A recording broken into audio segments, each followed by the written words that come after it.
Damas y caballeros, bienvenidos a un nuevo vídeo. Hoy analizaremos el segundo argumento que tenemos a favor de la existencia de Dios, más específicamente del Dios de la Biblia o del cristianismo. Este es el argumento teleológico.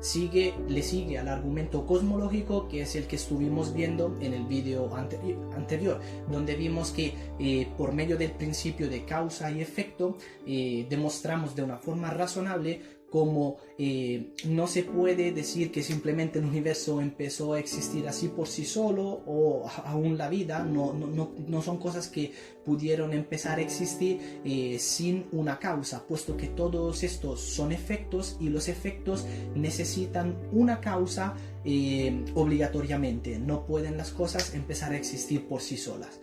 Hoy, en cambio, veremos a través del argumento cosmológico el diseño visible que nosotros podemos analizar y observar acerca de toda la creación, ya sea el universo, estrellas, nuestro planeta, nosotros, los seres vivos, y esto es el argumento teleológico se basa justamente en esto. Recordamos que es muy importante conocer todas estas cosas, tener un conocimiento acerca de cómo defender el caso de Dios, debido a que Dios no nos llama a nosotros a tener una fe ciega, es decir, simplemente creer que Él existe sin ningún tipo de explicación. A veces hay cristianos que no buscan explicaciones porque simplemente quieren creer en Dios y creen que no es bueno tener pruebas y evidencias acerca de su existencia. Efectivamente, la Biblia no nos demuestra que Dios existe. Su punto de partida es justamente el que Dios existe. Sin embargo, también el mismo Jesús dijo que las personas que no le creían a Él, es decir, a sus palabras, a lo que Él decía que es el Hijo de Dios, que por lo menos entonces le creyeran debido a las evidencias y a las señales que Él había hecho. Y esto es algo que vemos a lo largo de la Biblia también. Dios nos ha dejado señales y evidencias. Así que el argumento teleológico es el segundo punto, nos muestra más evidencias con respecto a la existencia de Dios. Si nosotros vemos así muy superficialmente el gran reloj de Estrasburgo en Francia, podemos ver como al contrario de los relojes comunes, tiene también un grupo de lunas y planetas que se van moviendo en este reloj con la misma exactitud con la que se mueven los varios cuerpos celestes. También tiene una combinación de figuras que se mueven a medida de que el reloj marca la hora de una forma realmente exacta. ¿Quién podría decir que este reloj empezó a existir así, de la nada, que se creó a sí mismo? Nadie podría creer esto, puesto que es una locura decir algo así. Y cualquier persona sabe que un reloj de esa magnitud y cualquier otro reloj, como por ejemplo algo simple como esto, necesita un fabricante, un maestro relojero, para que pueda empezar a existir. O supongamos que la composición de un libro, por ejemplo el libro El caso de Cristo, escrito por el autor Lee Strobel, fuera de la siguiente manera. Este autor consiguió una carretada de tipos de imprenta y con una pala aventó estos tipos de imprenta al aire, y luego, al caer, todos estos tipos de imprenta formaron gradualmente el gran libro que nosotros tenemos hoy en día, El caso de Cristo. ¿Quién podría creer algo así? Eso sería imposible. Obviamente, un libro necesita un autor, un escritor, que lo vaya escribiendo, que formule todas las frases, luego pasa por todo un proceso en la editorial de corrección, de maquetación, y etcétera, etcétera, etcétera, hasta que al final se publique. Obviamente, hay personas que trabajan para todo el diseño del libro. De la misma manera, cuando nosotros analizamos todo lo que existe, las galaxias, los animales, nuestro propio planeta, nos damos cuenta como todo esto obviamente también tiene un diseño, apunta a un diseñador realmente inteligente que tuvo un proyecto, que proyectó todo esto y que finalmente le dio vida o lo creó. En los científicos digamos que estimaron, de una forma obviamente aproximada, pero hicieron una estima de que en todo el universo existen aproximadamente, o sea, la cantidad de átomos que existen son de 10 elevado a la 80. Ahora, imaginen, los átomos antes que nada son algo realmente muy pequeño que no se puede, es muy difícil de ver. Ahora, si nosotros tomamos en cuenta que tan solo una molécula como el citrocromo C, que es parte del ADN, las probabilidades que hay de que tan solo esta molécula se llegara a existir por casualidad son de 10 elevado a la 60.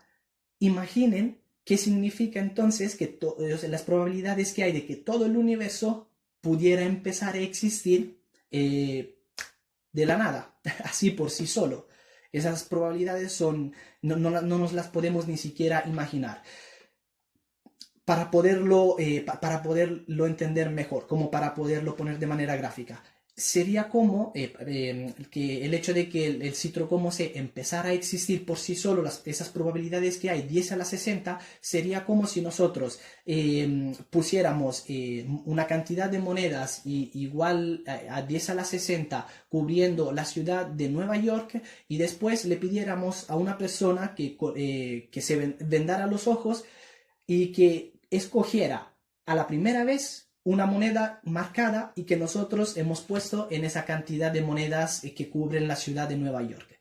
¿Qué probabilidad ustedes creían que podría ser posible que ese hombre podría poner la mano y a la primera vez escoger justo esa moneda?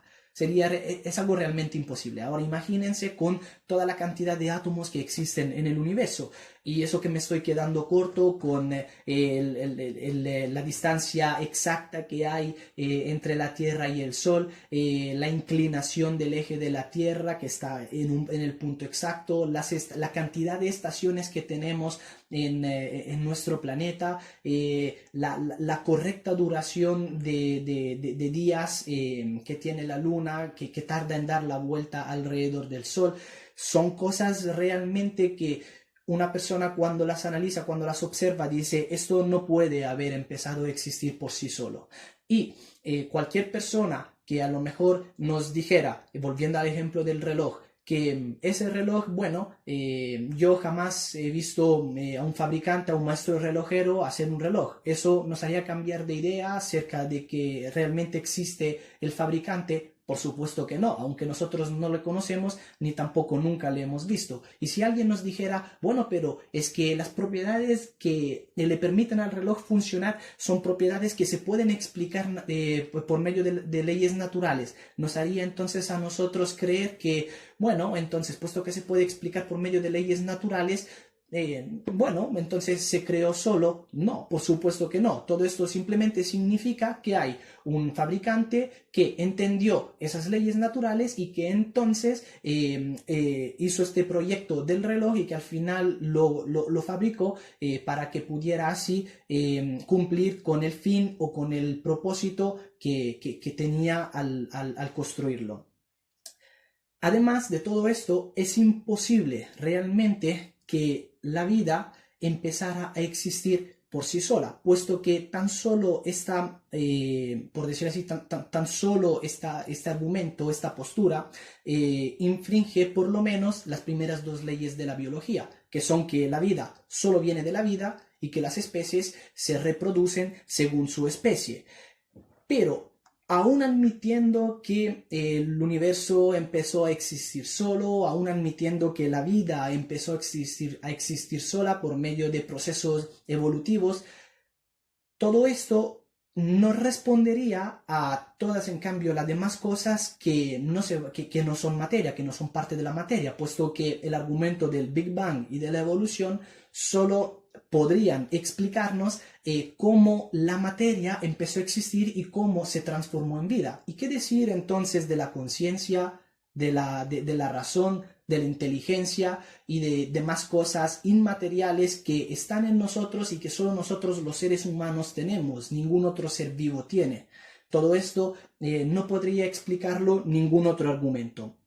Mientras que en cambio, por otro lado, es razonable creer en una causa primaria, que sería Dios, quien creó todo lo que nosotros vemos hoy en día, que creó todo lo visible y lo invisible, y que finalmente también esas cosas que no tienen nada que ver con la materia y que se podría realmente especular de 10.000 cosas diferentes, se podrían hacer muchas hipótesis sobre cómo empezaron a existir. Sin embargo, ninguna de estas sería razonable, mientras que en cambio es razonable creer que un ser poderoso, inteligente, que puede decidir por sí mismo, también al diseñarnos a su imagen, también nos hiciera de esa misma manera, capaces de razonar, siendo inteligentes, con una conciencia que nos guía y todas las demás cosas que residen en nosotros y que son inmateriales. De manera que este es el argumento teleológico, y les traigo hoy también un mensaje de parte de Dios, algo que Dios me dijo que te dijera, y es que al adquirir conocimiento de todas estas evidencias, y bueno, estas primeras dos y otras que iremos viendo más adelante las próximas semanas, podría tal vez llevarnos a que nos enfrentemos a otras personas que no creen en Dios, y que quizás podríamos llegar a un debate queriendo que la otra persona nos dé la razón y reconozca que Dios realmente existe, pero de una manera equivocada. Entonces Dios me dice que te diga que no hagas esto, puesto que nosotros simplemente podemos llegar al intelecto y a la conciencia de las personas, mientras que al corazón solo puede llegar el Espíritu Santo, y es Él quien realmente puede hacerle entender al individuo el error en el que se encuentra, y que entonces pueda así abrazar la verdad que nosotros le queremos compartir, la cual es la verdad del Evangelio. Solo de esta manera podría entender la persona que Dios le ama tanto, que se hizo hombre, que vino a pagar por su absolución, muriendo en la cruz y resucitando al tercer día, y que de esta manera entonces tiene a nivel legal, a nivel de justicia, todo lo que él necesita para poderle perdonar y para poderle dar vida eterna. Así que recuerda siempre esto, no debatas con las personas, sino que preséntales tus argumentos y tu postura de una forma amable, con humildad y con mucho respeto.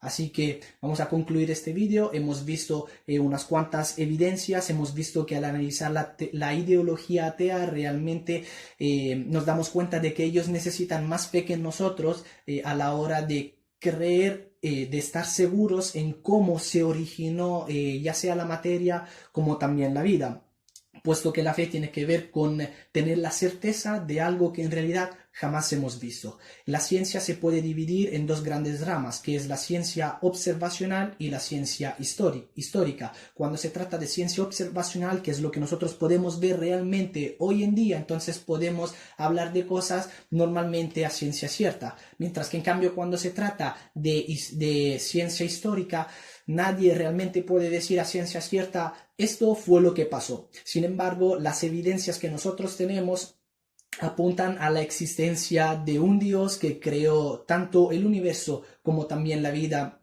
en este planeta.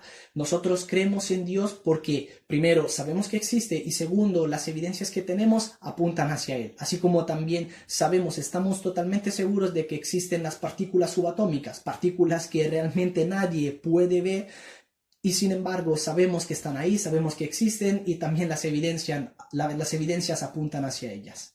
Así que te esperamos la próxima semana con el próximo argumento. Que Dios te bendiga.